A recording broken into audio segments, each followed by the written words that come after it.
ముఖ్యంగా దేవరుప్పల మండలంలో ఈరోజు ప్రభుత్వం యొక్క వైఫల్యం వల్ల ప్రభుత్వం సరిగా వాటర్ మేనేజ్మెంట్ చేయకపోవడం వల్ల ఈరోజు వేలాది ఎకరాల్లో పంట ఎండిపోయింది. నిజంగా ఈ తండాలో ఉండే అక్కా చెల్లెళ్ళ బాధ వింటా ఉంటే కళ్ళల్లో నీళ్ళు వస్తూ ఉన్నాయి. ఈ ఒక్క ఊర్లోనే వందలాది బోర్లు వేసినారు. ఒక్కొక్క రైతు 6 బోర్లు 4 బోర్లు 2 బోర్లు వేసి ఆశ కోసం నీళ్ళు వస్తాయేమో అని ప్రయత్నం చేసి మేము అప్పుల పాలైనామని చెప్పి వాళ్ళ యొక్క బాధలు చూస్తూ ఉంటే ఈ ప్రభుత్వం పూర్తిగా రైతుల్ని ఆదుకోవడంలో ఈరోజు విఫలమైందనేటువంటిది అర్థమవుతూ ఉంది. ముఖ్యంగా రాష్ట్ర ప్రభుత్వం గోదావరి నదిలో నీళ్లున్నా కూడా దేవాదుల ద్వారా నీళ్లు పంపింగ్ చేసి రైతులకు నీళ్ళు ఇవ్వడంలో ఇవాళ పూర్తిగా వైఫల్యం చెందింది. ఇవాళ వాళ్ళు 6 గ్యారంటీల్లో రైతుల కోసం చెప్పిన ఏ ఒక్క హామీ కూడా కాంగ్రెస్ పార్టీ అమలు చేయలేదు. ఆనాడేమో ఎలక్షన్ ప్రచారంలో అరచేతిలో వైకుంఠం చూపించిన కాంగ్రెస్ అధికారంలోకి వచ్చిన తర్వాత రైతులకు మాత్రం మొండి చేయి చూపించింది. డిసెంబర్ 9వ తారీఖునే 2 లక్షల రూపాయల రుణమాఫీ చేస్తామన్నారు. ఇవాళకి 100 రోజులు దాటింది. బాండ్ పేపర్లు రాసిచ్చిండ్రు, నోటరీ డాక్యుమెంట్లు తెచ్చి ప్రజల్ని నమ్మించిండ్రు, మోసం చేసింది. ఇవాళ ఆ రోజేమో బాండ్ పేపర్లలో ఇంటింటికి తెచ్చి ఇగో మేము ఎక్కంగానే మొదలే 2 లక్షలు మాఫీ చేస్తామన్నారు. ఇవాళ 100 రోజులు దాటినా ₹1 రుణమాఫీ చేసిన పరిస్థితి లేదు, ఒక అడుగు ముందుకు పడ్డ పరిస్థితి లేదు. ఇగో మేముండగా మరి 10,000 రూపాయలు ఆ రోజు రైతు బంధు ఇస్తే ఇగో మేము వస్తే 15,000 రైతు బంధు ఇస్తామని చెప్పి నమ్మబలికిండ్రు.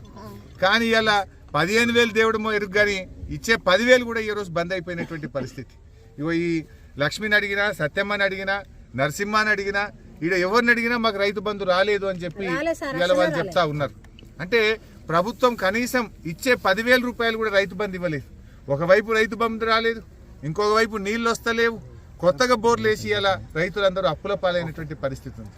అంటే ఇలా కాంగ్రెస్ పార్టీ 2 లక్షల రుణమాఫీ చేస్తామని మోసం చేసింది, 15,000 రైతు బంధు ఇస్తామని మోసం చేసిండ్రు, వడ్లకు 500 రూపాయల బోనస్ ఇస్తామని మోసం చేసిండ్రు, వ్యవసాయ కూలీలకు 12,000 ఇస్తామని మోసం చేసిండ్రు, 15,000 రైతు బంధు అని మోసం చేసిండ్రు. కౌలు రైతులకు కూడా మేము రైతు బంధు ఇస్తామన్నారు, వాళ్ళను కూడా మోసం చేసిండ్రు. అంటే కాంగ్రెస్ పార్టీ 100 రోజుల్లో అమలు చేస్తామన్న 6 గ్యారంటీల్లో పెట్టిన ఏ ఒక్క హామీ కూడా రైతుల విషయంలో అమలు చేయకుండా ఈ హస్తం పార్టీ రైతులకు మొండి చేయి చూపించింది అనేది మాత్రం ఇవాళ స్పష్టమవుతా ఉంది.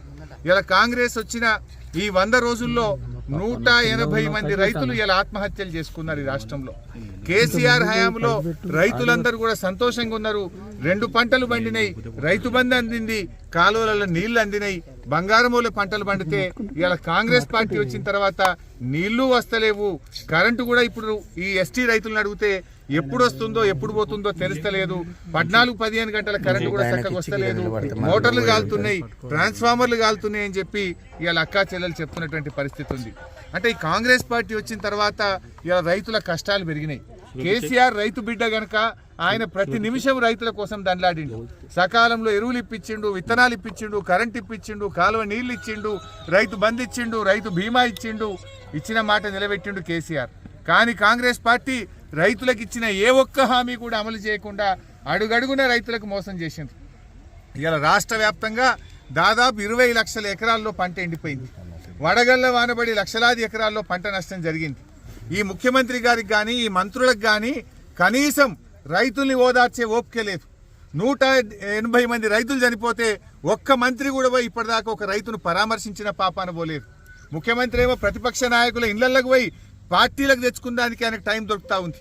గేట్లు తెరిచినా అని మరి గెలిచిన ఎమ్మెల్యేలను గుంజుకపోయే ప్రయత్నం చేస్తుండు, మా బీఆర్ఎస్ పార్టీ లీడర్లను ఇళ్లలోకి పోయి గుంజుకపోయే ప్రయత్నం చేస్తుండు. కానీ ఇవాళ రైతులు పిట్టల్లాగా రాలిపోతా ఉంటే, చచ్చిపోతా ఉంటే ఒక ముఖ్యమంత్రి రాడు, ఒక మంత్రి రాడు, కనీసం పరామర్శించరు, ధైర్యం చెప్పరు, గా నీళ్ళు ఏ శాత కాదు. నేను మొన్న ఎప్పుడో చెప్పినా, మేము గేట్లు తెరిస్తే అందరు మా పార్టీలో చేస్తారు. నువ్వు తెరవాల్సింది గేట్లు రాజకీయ పార్టీల కోసం కాదు, ప్రాజెక్టుల గేట్లు తెరువు, రైతుల పొలాలు కాపాడు, రైతులకు నీళ్ళు ముఖ్యమంత్రి అంటే ఆయన చీమ గుట్టినట్టు కూడా లేదు. ఆయన నీళ్ళిచ్చి ఇలా పంటలు కాపాడాలి. ఇలా ఈ ప్రభుత్వం తక్షణమే స్పందించి రైతులకు ఎకరానికి 25,000 రూపాయల నష్టపరిహారం ఇవ్వాలి.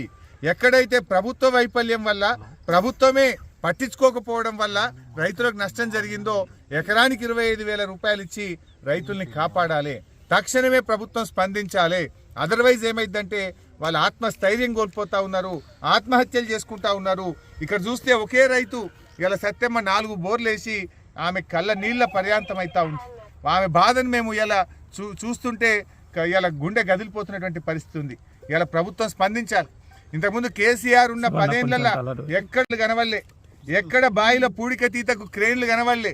ఇలా కాంగ్రెస్ వచ్చింది, ఊళ్ళల్లో ఊరికి 100 బోర్లు వేస్తూ ఉన్నారు. ఊరూరికి మరి కూలీలను పెట్టి క్రేన్లు కిరాయికి తెచ్చి బాయిలు గజం గజం 2 గజాలు లోతు కొడుతున్నారు ఆశ కోసం. అంటే ఇదంతా కూడా అప్పుల పాలవుతున్నటువంటి పరిస్థితి ఉంది. ఇది పూర్తిగా కాంగ్రెస్ యొక్క ఫెయిల్యూర్. అందువల్ల తక్షణమే స్పందించాలి, ప్రభుత్వ యంత్రాంగం కదలాలి. ముఖ్యమంత్రి గారు, మంత్రులు హైదరాబాద్లో రాజకీయాలు చేయడం మానేయండి. వ్యవసాయ క్షేత్రాలకు వచ్చి ఎండిన పొలాలు చూడండి, రైతులకు ఆత్మవిశ్వాసాన్ని ఇవ్వండి, ఎకరానికి 25,000 నష్టపరిహారం ఇవ్వాలని చెప్పి డిమాండ్ చేస్తూ ఉన్నాం. ఇవాళ ఇప్పుడు ఈ రైతులు చూస్తూ ఉంటే ఈ అమ్మగారు మనం ఏ పొలంలో ఉన్నామో 4 ఎకరాలు నాట్లేస్తే 2 దొయ్యలు మిగిలినాయి, 3 ఎకరాలు ఎండిపోయింది అంటున్నారు. ఆ ఉన్న 2 దొయ్యల కన్నా మీరు ఏం చెప్పిండ్రు? వడ్లు అమ్ముకోకుండ్రి, మేము వస్తున్నాం కాంగ్రెస్ వాళ్ళం, రాగానే 500 బోనస్ ఇస్తామని నమ్మబలికినరా లేదా? ఇప్పుడు యాసంగి వడ్లు కొంటామంటున్నారు. దయచేసి వెంటనే ప్రతి క్వింటాల్కు మీరు ఇచ్చిన మాట ప్రకారంగా 500 బోనస్ ఇవ్వాల్సిందే. 500 బోనస్ ఇవ్వకుండా రేపు పార్లమెంట్ ఎన్నికల్లో కాంగ్రెస్ పార్టీకి ఓటు అడిగే హక్కే లేదు. రైతులందరూ మీకు గుణపాఠం చెప్తారు. నువ్వు రైతు బంధు మోసం చేసినావు, ఇవాళ కరెంటు విషయంలో మోసం చేసినావు, రైతులకు బోనస్ విషయంలో మోసం చేసినావు, వ్యవసాయ కూలీల విషయంలో మోసం చేసినావు, రుణమాఫీ విషయంలో మోసం చేసినావు. తప్పకుండా రైతులు మీకు గుణపాఠం చెప్తారు. ఇప్పటికైనా స్పందించి ఎకరాన 25,000 నష్టపరిహారం ఇవ్వాలి. వడ్లకు ఉన్న 2 దొయ్యలకు 500 బోనస్ ఇచ్చి వడ్లు కొనాలని చెప్పి మేము ప్రభుత్వాన్ని డిమాండ్ చేస్తున్నాం. అవసరమైతే రాబోయే రోజుల్లో పెద్ద ఎత్తున ప్రజా ఉద్యమానికి బీఆర్ఎస్ పార్టీ శ్రీకారం చుడతాం. అవసరమైతే అందరు రైతులతోని చలో సెక్రటరియట్ ముట్టడికి కూడా మేము పిలుపునియాల్సి వస్తుంది. ఆ పరిస్థితి రాకముందే ప్రభుత్వం మేల్కొనాలి. ముఖ్యమంత్రి గారు, మంత్రులు గ్రామాలకు వెళ్ళండి, ఎండిపోయిన పొలాలు పరిశీలించండి, రైతులకు ధైర్యాన్ని ఇవ్వండి, ఎకరానికి 25,000 నష్టపరిహారం ఇవ్వండి, బోనస్ చెల్లించాలని చెప్పి ఈ ప్రభుత్వాన్ని డిమాండ్ చేస్తున్నాం. ఇలా ఈ తండా అక్క జిల్లలతో మాట్లాడితే కేసీఆర్ ఉండగా మంచినీళ్ళు వచ్చినాయి, ఇప్పుడు 10 రోజులు ఆయన నల్లొస్తలేదు మా తండాలని చెప్పి వాళ్ళు చెప్తా ఉన్నారు. ఇక మంచినీళ్ళు కూడా ఇక చేత కదా, మేము అన్ని చేసినాం కదా, కట్టి నీళ్లు పెట్టిన పొయ్యి ఉన్న నీళ్లు ఎప్పుడు 5 ఏళ్ళు 6 ఏళ్ళకి వెళ్ళి మంచినీళ్ళు వచ్చినాయి. మీరు వచ్చి 4 నెలలు కాలే మంచినీళ్ళు బంద్ అవుతాయా? వస్తలేవమ్మా? చెప్పు, మీ తండా పేరేంటి? ఎన్ని రోజులు అయిందా మంచినీళ్ళు రాక? మంచినీళ్ళు రాక సన్ రోజులు అవుతుంది. ఇప్పుడు 10-15 రోజుల నుంచి నీళ్ళే వస్తలేవు అమ్మా. నువ్వు చెప్పు. తాగేదాని నీళ్ళు కూడా లెక్కలేదు సార్, వస్తలేదు సార్, మొత్తమే వస్తలేదు. మనం కేసీఆర్ నీళ్ళు మంచిగా వచ్చింది, సరిపోతలేదు. మళ్ళీ కూడా లేదు సార్. ఎన్ని ఎకరాలు పెట్టినావు? నేను 2 ఎకరాలు వేసినాం సార్. మా రోడ్కి వెళ్ళి వేసినా, అది ఎండిపోయింది సార్. 2 ఎకరాలు ఎండిపోయింది. బోర్ కూడా వేసినాం సార్, పడలే సార్. నువ్వేం చేసినావు? 4 బోర్లు వేసినా. 4 బోర్లు ఎండిపోయినాయి. 400 అడుగులు వేసినాం. 4 బోర్లు పెళ్ళైనాయి. ఎంత నాటేసినావు? నాటు 6 ఎకరాలు నాటేసిన. ఎంత ఉన్నది? ఎంత పోయింది? 2 దయ్యాలు ఉన్నాయి. 2 దయ్యాలు ఉన్నాయి 6 ఎకరాలు. అది కూడా అది ఉండేదాకా నమ్ముకోలేదు, బొత్తిగా ఎండిపోయినాయి. రైతు బంధు పడ్డదా? ఎడ్లు మేపుతున్నాం. రైతు బంధు పడలే మాకు. పర్లేదు. రైతు బంధు ఇవ్వలే. అప్పుడు కేసీఆర్ కేసీఆర్ అప్పుడు వస్తున్నాయి, 2 సార్లు వచ్చేది, ఇప్పుడు ఒక్కసారి కూడా రాలే. రైతు బంధు పంటకు వేసికి ఒకసారి వేసిండు, వానాకాలం ఒకసారి వేసిండు. వానాకాలం లేదు, ఇప్పుడు సంవత్సరం అవుతుంది. మళ్ళా వానాకాలం లేదు, ఇప్పుడు వేసి కూడా 2 పంటలు లేదు. మాకు 500 ఇస్తాను, అది చెప్తున్నా, అది కూడా రుణమాఫీ కూడా లేదు. 8 ఎకరాలు వేసినాం. 8 ఎకరాలు వేస్తే 4 ఎకరాలు 4 ఎకరాలు ఉంది. 4 బోర్లు వేసినాం. 4 బోర్లు పడలే. బాయిలో పుట్టుక తెప్పించినాం. బావి కూడా ఎండిపోయింది. ఎంత ఖర్చు అయింది బోర్లకు, బావి పూడికకు? అయింది సార్, 5 లక్షలు దాకా అయింది సార్. 5 లక్షలు అయింది. ఏడుకెళ్ళి తెచ్చినావు 5 లక్షలు? అప్పు తెచ్చినాం సార్. ఎక్కడ? ఊర్లో పంట పోయి. ఎంత మిత్తి? 2 పైసలు మిత్తి సార్. 2 పైసలు మిత్తికి అప్పు తెచ్చి 5 లక్షలు ఖర్చు పెట్టినావు. ఎంత ఎండిపోయింది? ఎంత ఉన్నది ఇప్పుడు? 4 ఎకరాలు ఎండిపోయింది. 4 ఎకరాలు ఉన్నది. మరి ఇప్పుడు ప్రభుత్వాన్ని ఏమడుగుతున్నావు?